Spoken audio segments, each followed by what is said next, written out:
The blue-tinted lights of the Galactic Council chamber cast eerie shadows as Ambassador Jin Park straightened her uniform. Thousands of alien eyes followed her movement to the speaker's platform. 6 years of diplomatic service had taught her to ignore their stares, but the weight of representing all of humanity still pressed heavily on her shoulders. Earth had been classified as a death world when first discovered by the galactic community. The term made Park want to laugh. Yes, their planet had higher gravity than most inhabited worlds. True, their weather systems could be violent. And certainly, Earth's evolutionary history had produced some impressive predators. But to Park, it was just home. The Council recognizes the representative from Sol 3, announced High Speaker Tuvin, his 4 eyes blinking in sequence. The tall, wispy alien barely looked substantial enough to stand in Earth's gravity. Like most of the Garden Worlders, he moved with a delicate grace that Park had come to recognize as the physical manifestation of their societal attitude.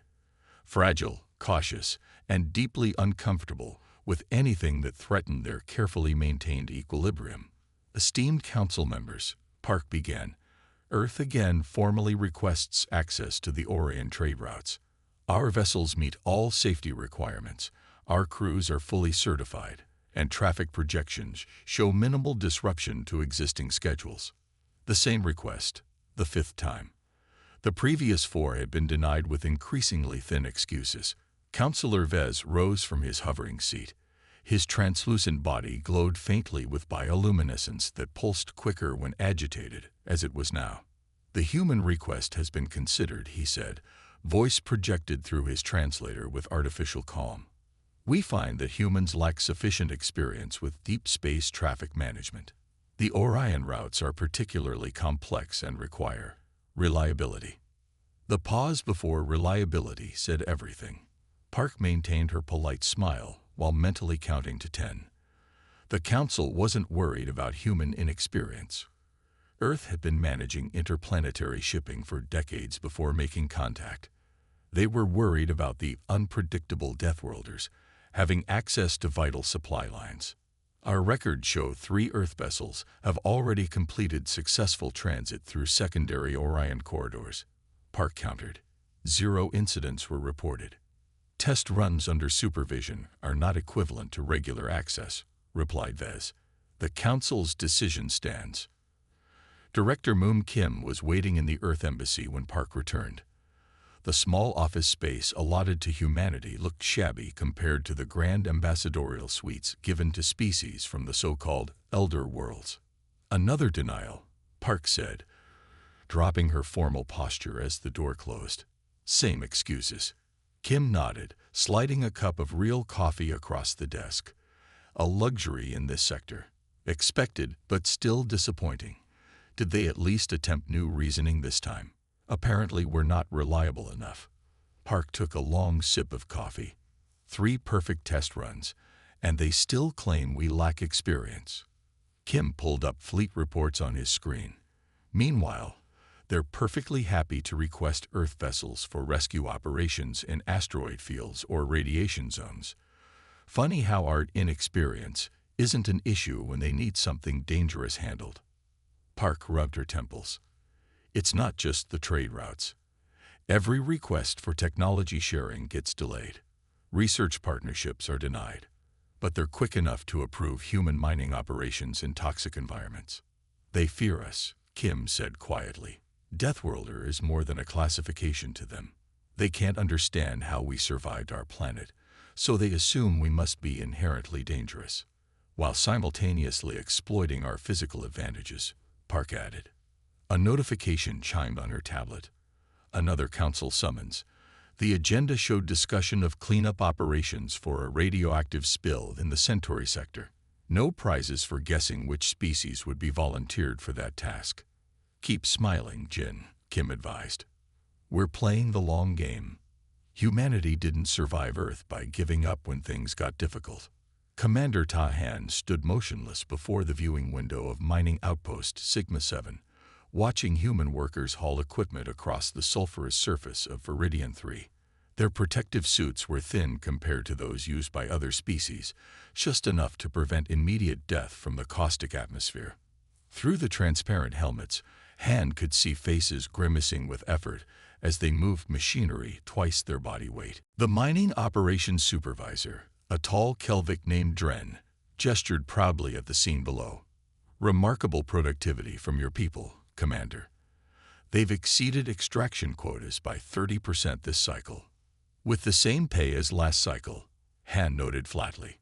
Despite the increased quotas, Dren's four-fingered hand waved dismissively.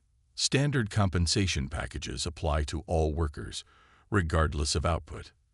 Han turned from the window. "Standard packages designed for species who can work half as long before needing rest, who require 3 times the environmental protection, who can carry a quarter of the load. The Galactic Commerce Guild sets the rates, not me," Dren replied. "If humans wish to participate in the galactic economy, they must accept standard practices." Han had seen enough. This visit to Viridian 3 confirmed what reports from across 12 systems had suggested. Humans weren't just being marginalized politically, they were being systematically exploited. Back aboard his vessel, Han reviewed the data with his team. Captain Minsong scrolled through medical reports with increasing anger. "These injury rates are criminal," Song said. "Look at these exposure incidents. Last month at the Telgent facility, 17 workers were exposed to radiation levels that would kill most species. Official report lists it as equipment malfunction." Officer Jun pulled up the document. "Standard death benefits paid to families." "And the internal communications?" Han asked. Jun displayed another file. Supervisors knew about failing seals for months. They calculated it was cheaper to risk human workers than replace the equipment. Han's jaw tightened. "Because we heal faster. Because we're resilient. Because we're expendable Deathworlders," Song added bitterly. The briefing room fell silent as they reviewed more evidence. Humans assigned to toxic cleanup without proper equipment. Human security forces sent against smugglers without backup. Human colonists granted permits only for planets with hostile environments that other species avoided. "They use our adaptability against us," Han said. "We survive in conditions that would kill them. So they place us in exactly those conditions and profit from our labor." Officer Yu, the youngest on Han's team, spoke up. "There's more, sir. I've tracked payment data from 6 major corporations employing humans. They're extracting an insurance premium from human wages, supposedly because we're higher-risk employees. Higher risk yet assigned to the riskiest jobs," Han noted. "Convenient. The premium goes into an emergency response fund," Yu continued. "But when I cross-referenced emergency responses to incidents involving human workers—" "Let me guess," Song interrupted. "No response." Yu nodded. Han stood up and paced the small room. For years, humans had accepted their classification as Deathworlders as a simple biological fact. They'd worked twice as hard to prove themselves valuable members of the galactic community. They'd smiled through the condescension, the restrictions, the subtle discrimination. Now Han understood that it wasn't just fear driving the treatment of humans. It was calculated exploitation. "We need to take this to Director Kim," Han decided. "This isn't just unfair treatment anymore. They're using us as disposable resources." A priority alert flashed on the main screen. Another mining accident, this time on Proxima B. A containment breach had exposed 30 human workers to toxic gas. The facility was operated by Vez Industries, owned by the same counselor who consistently voted against human interests. The casualty numbers scrolled across the screen. 28 dead. The facility's alien supervisors had evacuated first, leaving humans to handle emergency procedures. "Get me a secure channel to Earth," Han ordered, his voice dangerously quiet. "And prepare a detailed report with all our findings. Include footage from Viridian 3. As his team rushed to comply, Han stared at the casualty list from Proxima B. He had authorized those worker transfers himself, assured by Vez Industries that safety protocols exceeded requirements. Another lie. "Sir," Song said hesitantly. If we challenge these practices publicly. I know the risks, Han replied. But I'm done watching humans die while being told how lucky we are to have jobs no one else wants. On the screen, the facility on Proxima B burned while corporate ships fled the scene. No rescue vessels approached. No emergency teams deployed. Just another Deathworld incident that would be recorded, filed, and forgotten by the next council session. Admiral J. Lee strode onto the bridge of the Earth Defense Force flagship Sentinel, his usually calm demeanor replaced by cold determination. The large view screen showed real-time footage from Proxima Delta. Human settlements in flames, civilians running for shelter, and the distinctive angular ships of Vorex raiders descending through the atmosphere. Status update, Lee demanded.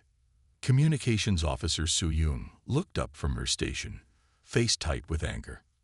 Colony reports 37 confirmed civilian deaths. The Vorex are targeting infrastructure, water reclamation, power stations, medical facilities. Council response. Lee asked, though he already suspected the answer. They acknowledge receipt of our distress signal, Yoon replied. The situation has been classified as a regional dispute requiring assessment. They'd scheduled a committee review in 3 days. 3 days. By then, the colony would be ashes. Lee had watched this pattern repeat across human settlements for years now. Pirates and raiders somehow always knew which colonies had minimal defenses. Emergency responses from the Galactic Council were always too little, too late, but only for human worlds. The Vorex crossed through Telgian space to reach Proxima Delta, noted Executive Officer Quan. That should qualify as an act of aggression under Council Charter. Apparently not when the targets are Deathworlders, Lee replied. He stared at the tactical display. Mind made up. Communications, send a message to Earth Command. Inform them that I am exercising Emergency Protocol 7. A hush fell over the bridge. Protocol 7 authorized independent military action in cases where human lives were in immediate danger and Council support was unavailable. Sir, Quan said carefully, the Council explicitly denied intervention rights to Earth forces in this sector after the Rigel incident. I'm aware of the diplomatic repercussions, Lee replied. He addressed the bridge crew directly. The Council has made it clear that human lives are valued differently. I will not stand by while our people are slaughtered. Lee moved to the command chair. Navigation, plot jump to Proxima Delta. Tactical, prepare combat systems. Communications, inform the rest of the fleet. We move in 15 minutes. Sir, Officer Yoon interrupted. We're receiving a direct transmission from Councillor Vez. The view screen shifted to show the translucent form of the Council representative, his body pulsing with agitated light patterns. Admiral Lee, Vez began without pleasantries. Our sensors detect your fleet preparing for jump. May I remind you that Earth forces are prohibited from operating in the Proxima sector without Council authorization. Lee met the alien's gaze steadily. Counselor, human colonists are dying while we speak. The situation is regrettable, Vez replied, but Council protocols must be followed. A response team will be dispatched after proper assessment. In 3 days, Lee said flatly. When the colony is gone. The Vorex are unpredictable, Vez continued. Uncoordinated intervention could escalate the situation. The Council orders your fleet to stand down. Lee felt a strange calm settle over him. For years, humans had followed Council directives. They'd accepted restrictions, unequal treatment, and exploitation. They believed that proving themselves valuable members of the galactic community would eventually earn them equal standing. That patience had cost thousands of human lives. Counselor, Lee said quietly, the Earth Defense Fleet is moving to protect human lives. If the Council wishes to join us, we welcome the assistance. If not, stay out of our way. This action will have severe diplomatic consequences, Vez warned, his translator barely keeping up with his agitated speech patterns. Earth's standing in the Council has never been equal, Lee interrupted. We've followed your rules. We've died following your rules. No more. Lee signaled to Yoon, who cut the transmission. All ships report ready, Admiral. Quan announced. Execute jump, Lee ordered. The human fleet arrived at Proxima Delta 9 hours later. The colony's orbital defenses had been destroyed, and Vorex raiders were systematically targeting population centers. They clearly hadn't expected interference, especially not from a well-equipped human battle group. What followed wasn't the desperate fight many had expected. Human ships moved with precision and speed that shocked the observing council vessels that had finally arrived to assess the situation. The Vorex, notorious throughout 3 sectors, found themselves outmatched at every turn. The raiders were neutralized in under 40 minutes with minimal additional civilian casualties. As Lee supervised rescue operations, a transmission came through from Earth. Ambassador Park's face appeared on screen, her diplomatic composure showing cracks of barely contained fury. Admiral, I've been summoned to an emergency council session regarding your unsanctioned intervention. Will you be offering an apology? Lee asked. For the first time in her diplomatic career, Ambassador Park smiled without any attempt to hide her feelings. No, Admiral. I believe humanity has apologized enough. It's time the Council understands what happens when Deathworlders decide to stop being nice. Captain Dubas sat in the command chair of the EDF Swift Justice, watching the swirling gases of the Calyx Nebula through the main view screen. His small squadron of 5 vessels had arrived at the edge of the massive stellar formation, notorious throughout the sector as a haven for the Scaran pirate armada that had terrorized shipping lanes for decades. The Galactic Council had spent years claiming the nebula was too dangerous to enter, the pirates too entrenched to challenge. Councils and committees had debated solutions, while trade vessels disappeared and colonies suffered. Sir, Council Observation Vessel Vigilant has taken position at coordinates Mark 7, reported Tactical Officer June. They're maintaining safe distance as agreed. Bai nodded. When Earth had announced its intention to deal with the Scaran threat, the Council had insisted on sending observers. They didn't believe 5 human ships could succeed where their combined fleets had failed. All ships reporting ready, Captain, said Executive Officer Munn. Waiting for your order. Bai opened a channel to his small fleet. This is Captain Ba. Today we show the galaxy what humans are truly capable of. For too long, we've hidden our strengths, downplayed our innovations, and accepted being treated as second-class citizens. That ends now. He paused, looking at the nebula that had sheltered killers for so long. All ships, execute Pattern Sigma. The 5 human vessels moved in perfect coordination, activating systems that had been carefully kept secret from the wider galactic community. Advanced shielding technologies allowed them to navigate the nebula's radiation storms. Sensor arrays penetrated the dense gases to reveal the hidden pirate bases. On the Council observation vessel, Captain Len of the Arvex species watched in stunned silence as the human ships vanished into the nebula. His science officer frantically adjusted sensors. They should be taking damage, the science officer insisted. The radiation levels alone should disable their systems. They're still transmitting, reported another officer. Still functioning at optimal levels. Deep within the nebula, the Swift Justice located the first pirate outpost, a sprawling construction of stolen ships and makeshift structures. The Scaran had never bothered with sophisticated defenses. Why would they? No one had ever reached them here. Weapons free, ordered Ba. Disable their drive systems and communication arrays. Minimal casualties. What followed stunned the Council observers. Human ships demonstrated maneuvers considered impossible, deploying technologies that had never been shared with the galactic community. The pirates, expecting easy prey, found themselves overwhelmed by precision strikes that disabled their vessels without destroying them. 3 hours later, Captain Bai transmitted to the Council vessel. Calyx Nebula is secure. 57 pirate ships disabled.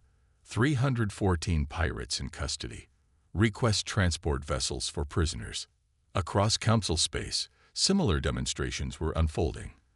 At the Central Science Academy, Dr. Nae Kim unveiled an atmospheric purification system that could clean Teller's poisoned skies in months rather than centuries. On Vesnik colonies, human engineers installed radiation immunity protocols that immediately reduced sickness rates by 80%. On resource-starved worlds, human agricultural specialists deployed adaptive crops that could grow in conditions previously considered barren. All technologies humans had possessed for years but never shared, because they had never been asked. Because Deathworlders couldn't possibly have solutions the advanced species hadn't thought of. The Galactic Council convened an emergency session. Ambassador Park stood calmly at the center of the chamber, facing the stunned representatives. "These technologies," sputtered Counselor Vez, his translucent form pulsing with agitation. "These military capabilities. You've had them all along." "Of course," Park replied simply. "Living on a Dith world breeds innovation, Counselor. Earth's harsh conditions required us to develop solutions to problems your species never faced." "Then why hide them?" demanded another representative. "Why pretend to be less advanced?" Park's expression remained neutral, but her voice carried across the chamber with new authority. "We didn't hide anything. We offered partnerships, requested technology exchanges, proposed joint research initiatives. You denied every request." She gestured to the data screens showing human ships extracting pirates from the supposedly impenetrable nebula. "You saw what you expected to see. Primitive Deathworlders grateful for admission to your enlightened community.